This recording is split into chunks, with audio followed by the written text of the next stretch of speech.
নমস্কার বন্ধুরা, রকি কিচেনের তরফ থেকে সকল বন্ধুদের স্বাগত জানিয়ে আবার একটা রেসিপি আপনাদের মাঝখানে শেয়ার করতে চলেছি। সেটা হচ্ছে চিংড়ি মাছ দিয়ে লাল শাক ভাজা।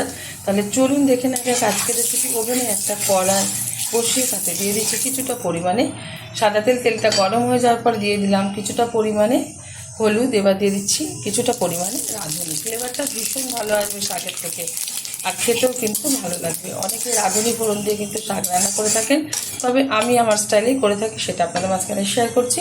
দিয়ে দিচ্ছি বেছে রাখা চিংড়ি মাছ। ছোটো সাইজের চিংড়ি মাছটা ব্যবহার করলাম। আপনাদের কাছে যদি বড়ো চিংড়ি মাছ থেকে থাকে মানে বাড়িতে, তবে বড়োটা দিয়ে করলে ভালো লাগবে।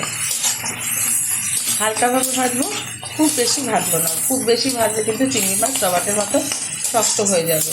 হালকাভাবে ভাজার পর এখন দিয়ে দেবো কুচিয়ে রাখা অর্ধেক পেঁয়াজ আর 3টে কাঁচা লঙ্কা চিড়ে নিয়েছি।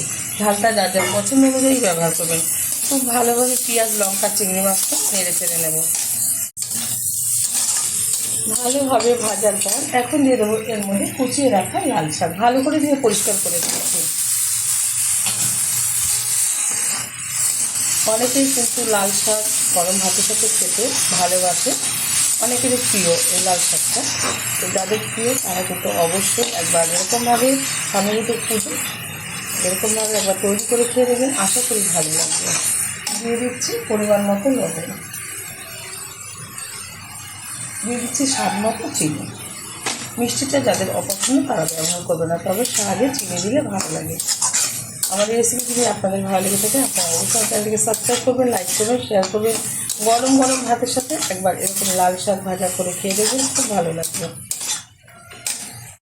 ঢাকার কোনো দরকার নেই, মিডিয়াম আছে কিন্তু নেড়ে চেড়ে আমি এটা ভেজে নেব। ভালোভাবে হাই আছে কিন্তু শাকটা আমি রান্না করে নিয়েছি, তবে একটু জল জল ভাব আছে, আর একটু টানিয়ে নেব, তাহলে কিন্তু এটা হয়ে যাবে। শাকটা 2 মিনিট মতো হাই আছে, আমি নেড়ে চেড়ে নিয়েছি, একদম শুকনো হয়ে গেছে। এবার নামিয়ে ঢেলে দেবো একটা পাত্রে। গরম গরম ভাতের সাথে সার্ভ করবো। আপনারা অবশ্যই ট্রাই করবেন। দেখা হবে পরের ভিডিওতে নতুন কোনো রেসিপি নিয়ে। ধন্যবাদ।